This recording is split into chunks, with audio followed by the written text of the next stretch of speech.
पवित्र बाइबल का वचन पढ़े और सुने जाने पर प्रभु यीशु मसीह आपको और आपके परिवार को आशीष दे। पवित्र बाइबल यूहन्ना की पुस्तक का 2 अध्याय वचन 1 से 25 यह कहता है। वचन 1 फिर तीसरे दिन गलील के काना में किसी का ब्याह था और यीशु की माता भी वहां थी। वचन 2 और यीशु और उसके चेले भी उस ब्याह में नेवते गए थे। वचन 3 जब दाखरस घट गया तो यीशु की माता ने उससे कहा कि उनके पास दाखरस नहीं रहा। वचन 4 यीशु ने उससे कहा, हे महिला, मुझे तुझसे क्या काम? अभी मेरा समय नहीं आया। वचन 5 उसकी माता ने सेवकों से कहा, जो कुछ वह तुमसे कहे वही करना।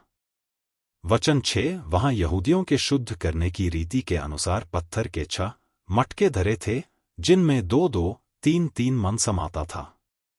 वचन 7 यीशु ने उनसे कहा, मटकों में पानी भर दो, सो उन्होंने मुहामुह भर दिया।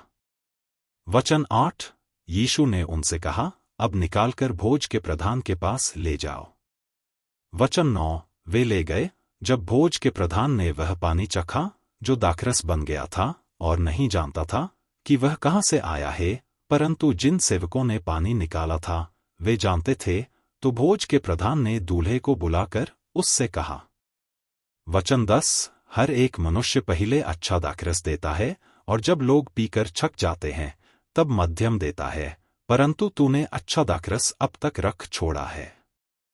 वचन 11 यीशु ने गलील के काना में अपना यह पहला चिन्ह दिखाकर अपनी महिमा प्रकट की और उसके चेलों ने उस पर विश्वास किया।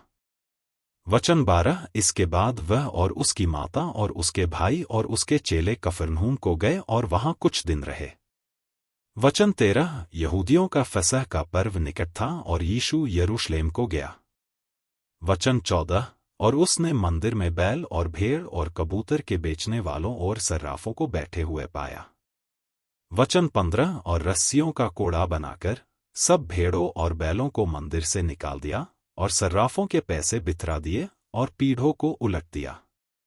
वचन 16 और कबूतर बेचने वालों से कहा, इन्हें यहां से ले जाओ, मेरे पिता के भवन को व्यापार का घर मत बनाओ। वचन 17 तब उसके चेलों को स्मरण आया कि लिखा है, तेरे घर की धुन मुझे खा जाएगी। वचन 18 इस पर यहूदियों ने उससे कहा, तू जो यह करता है तो हमें कौन सा चिन्ह दिखाता है? वचन 19 यीशु ने उनको उत्तर दिया कि इस मंदिर को ढा दो और मैं उसे 3 दिन में खड़ा कर दूंगा। वचन 20 यहूदियों ने कहा, इस मंदिर के बनाने में 46 वर्ष लगे हैं और क्या तू उसे 3 दिन में खड़ा कर देगा? वचन 21 परंतु उसने अपनी देह के मंदिर के विषय में कहा था। वचन 22 सो जब वह मुर्दों में से जी उठा तो उसके चेलों को स्मरण आया कि उसने यह कहा था, और उन्होंने पवित्र शास्त्र और उस वचन की जो यीशु ने कहा था प्रतीति की।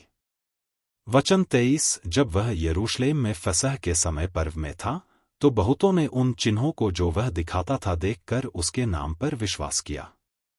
वचन 24 परंतु यीशु ने अपने आप को उनके भरोसे पर नहीं छोड़ा, क्योंकि वह सबको जानता था। वचन 25 और उसे प्रयोजन न था कि मनुष्य के विषय में कोई गवाही दे, क्योंकि वह आप ही जानता था कि मनुष्य के मन में क्या है। यदि आप विश्वास करते हैं तो यह वचन सभी विश्वासियों को भेजें और इस चैनल को प्रभु यीशु मसीह के नाम से सब्सक्राइब करें और आशीष प्राप्त करें। धन्यवाद।